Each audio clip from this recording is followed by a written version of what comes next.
تو یہ بہرحال یہ اسی تحریک کی تائید ہو رہی ہے کہ جو مشرق مغرب کے یہ ممالک یورپ اور امریکہ اپنے مفاد کے تحفظ کے لیے جو کچھ وہ کرنا چاہتے ہیں، یہ ہے وہ چیز۔ ملوکیت، شخصی حکومتیں قائم رہیں، نظام سرمایہ داری قائم رہے، مذہبی پیشوائیت قائم رہے، اور یہ ہے اس کی جو تائید ہمارے حضرات کرتے ہیں۔ یہ تھی وہ عزیزان من وہ جنگ جو وہاں لڑی گئی، یوں انہیں شکست ہوئی، اس شکست کا بدلہ لینے کے لیے وہ یہ یہاں یوں آئے، اور اتنے عرصے کے بعد پھر اب یہ ان کو موقع آیا۔ یہ وہی فقہی قوانین ہیں جو اس دور میں ان ایرانیوں نے بنائے تھے، وہاں پہنچ ایرانیوں کے دور میں جو چل سکنے کے قابل نہیں، جنہیں مودودی مرحوم منجمد شاستر کہہ کے کہا کہ اس کو نافذ کر دو۔ منجمد شاستر چل ہی نہیں سکتا نا جی، وہ کہہ دیا نا کہ امپاسبل ہے، ہمارے سربراہ مملکت نے وہ نافذ کر دیا۔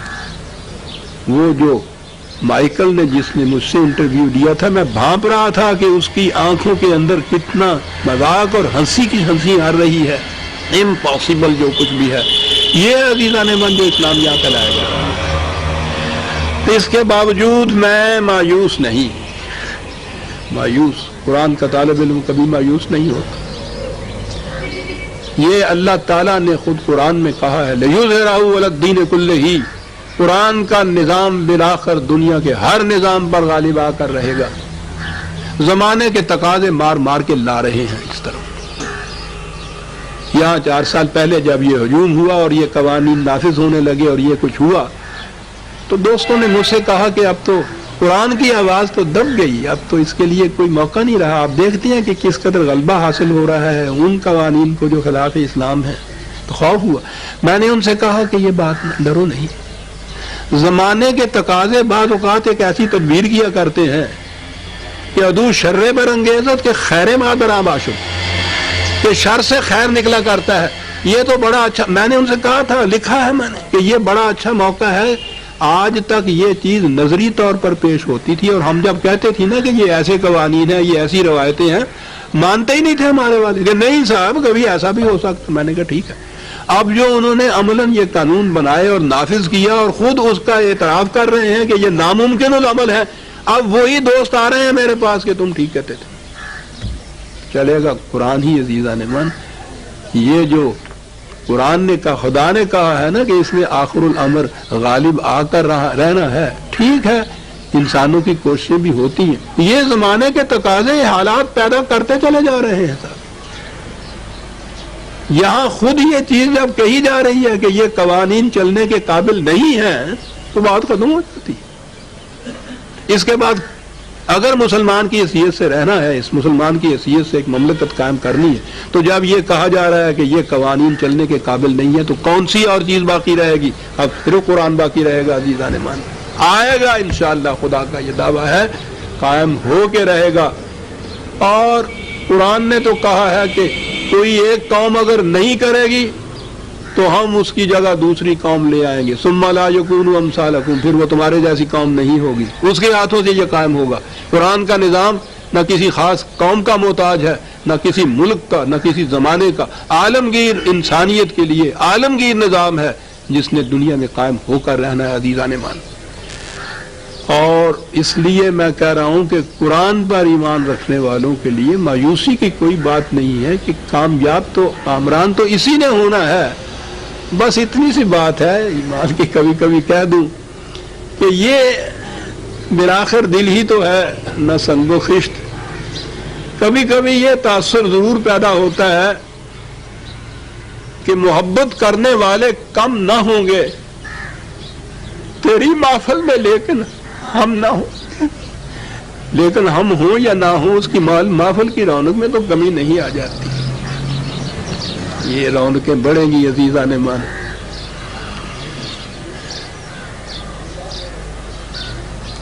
قرآن کا نور چمکے گا، دنیا اسے قبول کرے گی۔ خدا نے نبوت ختم کر دی، آخری پیغام اپنا بھیج دیا قیامت تک کے لیے، اس کی حفاظت کا ذمہ لیا۔ عزیزان مان اگر اس نے قائم نہیں ہونا ہے تو یہ معاف رکھیے سب کچھ بگاڑ گیا۔ خدا کا یہ پروگرام بیکار جا سکتا ہے؟ اس نے کامیاب ہونا ہے، وَلَوْ كَرِهَ الْمُشْرِكُونَ، وہ کہتا ہے کہ مشرک کتنی اس کی مخالفت کیوں نہ کریں قائم ہوگا۔ ہم تو اس امید پہ جیتے ہیں، جی چاہتا ضرور تھا کہ ہماری زندگی میں کچھ ہو جائے، لیکن کیوں یہ ضرور ہو کہ خدا کے پروگرام ہماری خواہشات کے پابند ہوں۔ یہ بات تو نبی اکرم صلی اللہ علیہ وسلم نے اپنی عمر کے آخری حصے میں یہ کہی تھی کہ یا اللہ میری زندگی اسی تگ و تاز میں مار کھاتے ہوئے پٹتے ہوئے گزر جائے گی، کہ جس مقصد کے لیے یہ سب کچھ میں کر رہا ہوں وہ میرے سامنے آئے گا۔ میں نے کہا جب میں نے یہ آیت پڑھی تو جی میں یہ تھا کہ اللہ تعالیٰ کچھ تو رعایت کر دیتا حضور کی، اتنی بڑی ہستی اتنی سی بات مانگ رہی ہے۔ کہا کہ وَإِنَّكَ عَلَيْكَ الْبَلَاغَ وَعَلَيْنَا الْحِسَابُ، تمہارا فریضہ اس پیغام کو پہنچائے چلے جانا ہے، یہ فیصلہ کرنا ہمارے قانون کے لیے ہے کہ قائم کب ہوا، تمہارا فریضہ اتنا ہی ہے۔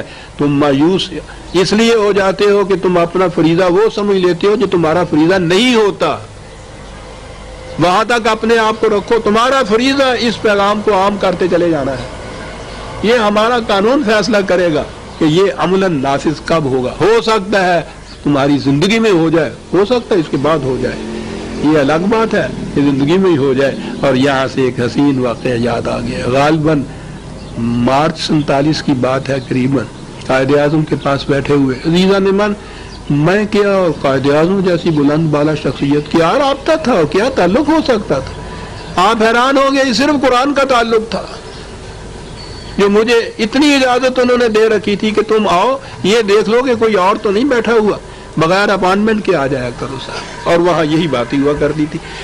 تو یوں ہی شدہ میں نے یہ چیز کہی کہ نبی اکرم صلی اللہ علیہ وسلم کو خدا نے یہ جواب دیا تھا۔ تو میں نے دیکھا ان کی عادت تھی، وہ جسے ہم کہتے ہیں نا ہمورا دیتے ہیں، یس مائی بوائے، یہ وہ کرتے جاتے تھے۔ میں نے دیکھا کہ آواز نہیں آ رہی، میں نے ان کی طرف دیکھا تو کچھ اداس سے تھے۔ میں تو کام گیا کوئی بات مجھ سے غلط ہو گئی ہے کہ جو صورت، میں نے کہا کیا بات ہوئی؟ کہنے لگا یہی جو تم نے یہ کہا ہے، ذہن میں خیال یہ آیا کہ جب اللہ تعالیٰ نے اپنے اتنے حبیب کے لیے بھی کچھ رعایت نہیں اس میں برتی اور ان سے نہیں کہا کہ تمہاری زندگی میں ہو جائے گا، ہم ان کے مقابلے میں کیا چیز ہے؟ تو سب جی تو چاہتا تھا کہ یہ ہو جائے، لیکن اس کے بعد خدا کی طرف سے تو یہ یقینی وعدہ نہیں دیا جا سکتا، یہ کچھ خیال ہوا۔ مجھے بڑی ٹھیس لگی کہ میں نے بڑی غلطی کی، سوچا نہیں کہ اس کا نتیجہ کیا ہوگا، اٹھ کے چلا۔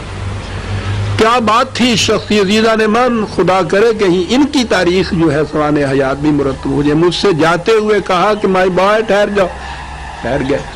کہنے لگے کہ رسول اللہ صلی اللہ علیہ وسلم کو جو خدا سے یہ جواب ملا تھا تو کیا اس کے بعد آپ نے اپنی تگ و تاز کو چھوڑ دیا تھا؟ میں نے کہا نہیں، چھوڑ نہیں دیا تھا۔ کہنے لگے پھر اس احساس سے ہمیں بھی اپنی تگ و تاز کو چھوڑنا نہیں چاہیے تھا۔ اور جب یہ کامیابی ہوئی تو کراچی میں پھر ان کا یہی 25 دسمبر ہی تھا، یوم پیدائش، اس میں ایک تقریب تھی، اس میں وہ آئے ملتے ہوئے، میں نے عرض کیا کہ دیکھا نا ہماری زندگی میں ہو گیا نا، مایوسی کی کوئی بات نہیں تھی، قائم ہو گئی نا یہ بات اپنی زندگی میں۔ بڑی شگفتہ طبیعت تھی۔ کہنے لگے یہ تو حضور نبی اکرم صلی اللہ علیہ وسلم کے تصدق میں ہوا ہے، ورنہ اللہ میاں نے تو بڑا روکھا سا جواب دیا تھا۔ ہاں ہاں، لیکن عزیزان من اتنی محنتوں سے یہ لی چیز اس عظیم مقصد کے لیے یہ حاصل ہو گئی صاحب۔ زاغوں کے تصرف میں ہے شاہوں کے نشیمن، لیکن پھر وہی بات ہے کہ ہمیں مایوس ہونے کی کوئی بات نہیں ہے، یہ تو خدا کا وعدہ ہے کہ یہ قائم ہو کر رہنا ہے عزیزان من۔